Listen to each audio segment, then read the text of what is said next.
વડોદરા શહેરના નાગરિકો મહાનગરપાલિકાના સત્તાધીશોના સ્માર્ટ વહીવટના કારણે હાલાકીનો સામનો કરી રહ્યા છે. શહેરના નાગરિકો પ્રાથમિક સુવિધાઓથી પણ વંચિત દેખાઈ આવે છે. વડોદરા શહેરના વોર્ડ નંબર 10માં દુર્દશાના દ્રશ્યો દેખાઈ આવ્યા છે, જેમાં ગોત્રી રોડના ગાયત્રીપુરામાં ઉભરાતી ગટરોના કારણે રહીશો ત્રાહિમામ પુકારી ઉઠ્યા છે. છેલ્લા 8 મહિનાથી રોડ પર ગટરોના ગંદા પાણી વહી રહ્યા છે અને ગંદકીનું સામ્રાજ્ય ફેલાયું છે. દુર્ગંધના કારણે રોગચાળો પણ ફાટી નીકળ્યો છે. રહીશો ત્રાહિમામ પુકારી રહ્યા છે. વારંવાર ઉભરાતી ગટરના ગંદા પાણીના કારણે રોગચાળો ફેલાઈ જવાનો લોકોને ભય દેખાઈ રહ્યો છે. ત્યારે અધિકારીઓને વારંવાર રજૂઆતો કરવામાં આવી તેમ છતાં સમસ્યાનું નિરાકરણ આવતું નથી, જેને લઈને હવે રહીશો આક્રોશે ભરાયા છે અને મહાનગરપાલિકા ખાતે એકઠા થયા હતા.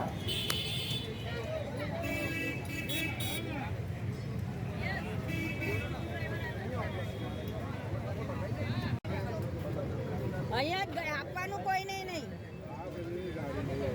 આ ગાડી લઈ આવો, ગાડી લઈ આવો.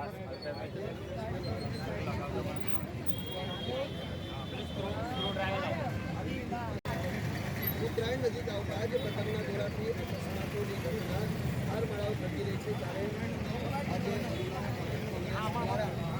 સેફ્ટી રોડની સેવા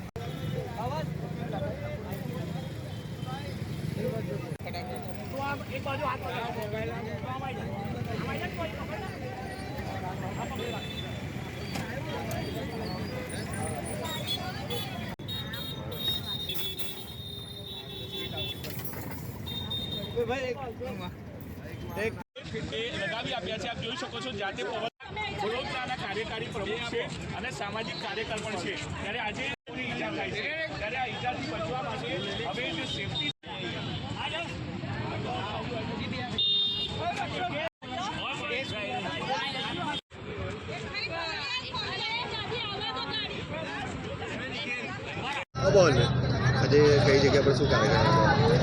સંગમ 4 રસ્તા પર વડોદરા શહેર યુવક કોંગ્રેસ દ્વારા આજે ગાડીઓ પર સેફ્ટી ગાર્ડ લગાવવાનો કાર્યક્રમ રાખવામાં આવ્યો હતો. કારણ કે આવનાર 14 તારીખે વડોદરા શહેરનું નહીં પરંતુ વિશ્વમાં પ્રખ્યાત એવું ઉત્તરાયણ તહેવાર આવવાનું છે. જ્યારે ઉત્તરાયણનો તહેવાર આવતો હોય છે ત્યારે દોરાથી અનેક લોકો ઘવાતા હોય છે અને અનેક લોકોને મૃત્યુ પણ થતું હોય છે.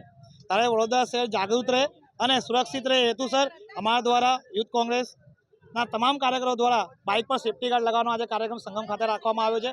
અને વડોદરા શહેરને એક સંદેશો આપવા માંગે છે કે આવનાર દિવસોના અંદર ચાઇનીઝ દોરાનો ઉપયોગ ના કરવામાં આવે.